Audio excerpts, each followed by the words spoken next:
Hello everyone, welcome back to my channel. My name is Dr. Nisha and welcome you all in Dr. Nisha's tutorials. So आज से हम लोग ने एक series start करने वाले लाइक आप सबको पता है मैं ना सीधा मुद्दे पे आती हूँ like what is going to be this video about is कि जो भी हम लोग होम्योपैथी में सीखते हैं लाइक पूरे मेडिसिन हम लोग सीखते हैं, पॉलीक्रेस्ट मेडिसिन सीखते हैं हम लोग, देन मदर टिंचर्स के बारे में सीखते हैं हम लोग, देन क्विक प्रिस्क्रिप्शंस के बारे में सीखते हैं हम लोग. सो जितने भी सारे मेडिसिन है उन सबको हम लोग कॉम्बिनेशन में भी दे सकते हैं. बायोकेमिक मेडिसिन होते हैं वो पेटेंट में भी आते हैं. तो पेटेंट मेडिसिन लाइक आपको दिख रहा होगा पीछे मैंने डिस्प्ले पे लगाया है पेटेंट मेडिसिन. सो हम सब लोग ना वैसे पेटेंट मेडिसिन भी यूज कर सकते हैं, वैसे पेटेंट मेडिसिन भी आती है मार्केट में. जब मैं first second year third final year तक मुझे कुछ भी नहीं पता था अबाउट पेटेंट मेडिसिन. हाँ, मुझे इतना पता था कि मतलब होम्योपैथी के शैम्पूज आते, होम्योपैथी के फेस वॉश आते, होम्योपैथी का लिप केयर आता है, काजल आता है, ये सब कुछ मुझे पता था.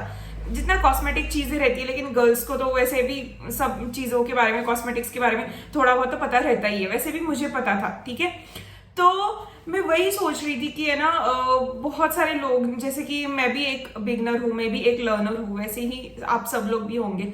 तो है ना आप सबको भी वो पता नहीं है कि पेटेंट मेडिसिन कौन सी आती है होम्योपैथी में, क्या क्या होता है उनमें और कब कब वो दी जाती है. तो एक्चुअली ये सारी मेडिसिन कब दी जाती है. So firstly I would like to tell you that कि पेटेंट मेडिसिन, हाँ हम लोग पेटेंट मेडिसिन दे सकते हैं, ठीक है. तो what is patent medicine now. So patent medicine क्या होता है ना, जैसे कि एलोपैथी में कफ सिरप रहता है, ठीक है. एलोपैथी में डाइजेस्टीन का जो सिरप लिक्विड आता है दैट, देन जेडेक्स का लिक्विड बोलो फॉर कॉफ, देन जिंजरबर्ग का कॉफ लिक्विड बोलो, एस्कोडेल बोलो, या फिर वो गिरेलिंगटस बोलो. ये जो सारे लिक्विड्स जो है ना वो कॉफ के रिलेटेड रहते हैं. देन फीवर मेडिसिन अलग अलग रहती है. Then paracetamol is quite famous. हाँ, होम्योपैथी में भी पैरासिटामोल है, लेकिन will talk about it later on. But now for this video I'm going to share you कि what are the patent medicines you can use, and from next videos like educational videos भी आने वाले इस channel पे, but उसके साथ ही ये सारे वीडियोस भी आने वाले हैं लाइक कि पेटेंट मेडिसिन एक्चुअली होती क्या है, कॉफ के लिए पेटेंट मेडिसिन क्या है मार्केट में अवेलेबल, देन स्किन कंप्लेंट्स के लिए मेडिसिन कौन सी अवेलेबल है, फिर हेयर फॉल के लिए कौन सी मेडिसिन अवेलेबल है. जो भी पेटेंट मेडिसिन अवेलेबल है मार्केट में and which are present with me or which are available to me, that I'm going to show you in this series. So patent medicines में कब दी जाती है पेटेंट मेडिसिन, ठीक है. जब भी हमारे पास कोई पेशेंट आता है हम लोग डायरेक्टली पेटेंट मेडिसिन नहीं प्रिस्क्राइब करेंगे, ठीक है, क्योंकि उससे ना उसको सिर्फ टेम्पररी रिलीफ मिलेगा, not a permanent relief. So जब भी हमें टेम्पररी रिलीफ नहीं चाहिए, परमानेंट रिलीफ चाहिए, that time will be prescribing according to the totality, ठीक है. हमेशा पेशेंट अंदर आता है, will take a full case, ठीक है, और केस के बेसिस पे हम लोग एक टोटलिटी निकालेंगे, ठीक है. सो वो टोटलिटी को देखते हुए हम लोग सिमिलिमम चूज करेंगे और वो सिमिलिमम हम लोग डाइल्यूशन बेस में देंगे, ठीक है. तो हम लोग डाइल्यूशन ड्रॉप पर, जो डाइल्यूशन का बॉटल रहता है, जो कि ऐसा वाला बॉटल, ठीक है, जो ऐसे वाली बॉटल्स जो रहते हैं डाइल्यूशन के, या फिर ये सारे रेड कलर के, ब्लू कलर के जो बॉटल्स है, या फिर ये पीछे ये साइड में जो दिख रहे हैं आपको वो SBL के सारे बॉटल्स, तो वो रहता है डाइल्यूशन बॉटल, ठीक है. तो वो डाइल्यूशन बॉटल हम लोग ग्लोब्यूल में डाल के वो देंगे. Fine, firstly when patient enters, ठीक है. एंड आफ्टर दैट वील कभी कभी ना मेरे पेशेंट्स कभी कभी ऐसे बोल देते कि है ना सिर्फ इतने डिब्बे में काम हो जाएगा क्या, मतलब इससे इफेक्ट हो जाएगा क्या, मतलब ऐसे एंशियस लोग भी रहते. तो एंशियस लोगों को क्या चाहिए रहता है कि हाँ you give me more medicine so that I can be cure faster. But ऐसा नहीं होता, हमें भी पता है ऐसा नहीं होता है. तो हम लोग उसके लिए हम लोग ये पेटेंट मेडिसिन यूज करेंगे. तो पेटेंट मेडिसिन एक्चुअल में क्या काम करता है कि है ना पेशेंट को एक तो सेटल करने का काम करता है, देन पेशेंट को या ऑब्वियसली वो रिकवरी तो देता ही देता है, इसीलिए तो हम लोग वो पेटेंट मेडिसिन उसको प्रिस्क्राइब करते हैं. It is not a placebo at all, और placebo what you call, no, it is not like that. It is a medicated dilution. It is a medicated medicine, properly medicine. तो for example, ये मैं estoppel का दिखा रही हूँ आपको, ये SBL का कॉफ सिरप है. ये जो कॉफ सिरप है ना, ये है ना कॉफ के लिए दिया जाता है, पर्टिकुलरली कॉफ के लिए दिया जाता है। तो जब भी मेरे पास पेशेंट आता है, अगर वो खांस रहा है, I will not prescribe this medicine to him, no I will not.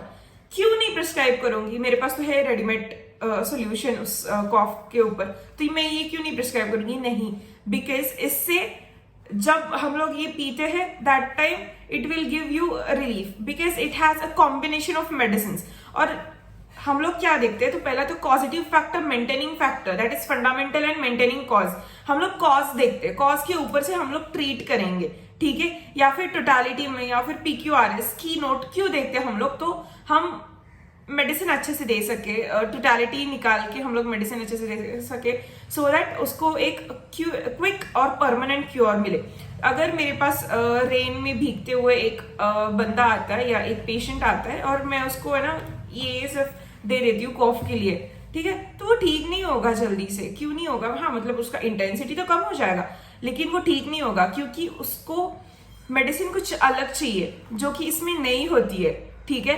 तो अगर उसको फीवर है due to drench in rain, फिर उसको स्नीज है, कोल्ड है, तो मैं ऑब्वियसली आपके दिमाग में भी आया होगा रस्टॉक्स के बारे में, तो मैं ना, क्योंकि रेनी वेदर से ये सारी respiratory complaints is the positive factor, तो Rhus tox is the best medicine for it. So मैं रस्टॉक्स प्रिस्क्राइब करूंगी। That time at the one single dose of Rustox 200 he will feel better, या फिर Rustox 30 he will feel better, and to make him less anxious I'll prescribe this medicine, ठीक है? तो ऐसा patent medicine का use करते हैं हम लोग। और पेटेंट मेडिसिन जब भी हम लोग देते हैं ना, दैट टाइम ध्यान में रखना कि पेटेंट मेडिसिन कभी भी हम लोग पेशेंट को है ना ऐसे ओरली बता कि हाँ तू ये ले जा, तो वो बता नहीं, प्रॉपरली गाइड करके पेटेंट मेडिसिन देना है, नहीं तो बहुत ज्यादा बैड इंप्रेशन पड़ता है आपका भी उस मेडिसिन से, तो उनका विश्वास उठ ही जाता है, लेकिन आपसे भी उठ जाता है। तो इसीलिए आप कभी भी कोई भी मेडिसिन प्रिस्क्राइब करोगे ना, that time you should be telling और you should be guiding your patient properly about that medicine, कि when to take, what are the doses. फिर यहाँ पे ब्लैंक स्पेसेस दी गई है व्हाइट कलर में, तो यू हैव टू राइट कि है ना कि कितनी टाइम लेना है। ऑब्वियसली यहाँ पे भी है लिखा हुआ, बट यहाँ पे जो लिखा है वो यहाँ पे नहीं डालना है, जो आपको लगता है उसकी इंटेंसिटी को देख के, तो that only you should be putting here, ठीक है? सो ऐसा सब कुछ होता है ये मेडिसिन में। और ये मेडिसिन में ना बहुत सारी मेडिसिन रहती है, बहुत सारी ड्रग्स रहते हैं, मदर टिंचर्स रहते हैं एक साथ ही में, और अलग अलग पोटेंसी में या फिर सिमिलर पोटेंसी में भी रहते हैं। सो ऐसा बनता है patent medicine. So this is the patent medicine का information. I hope you like this information, and if do then please एक लाइक दे देना and consider subscribing to my channel. Till then, bye, take care.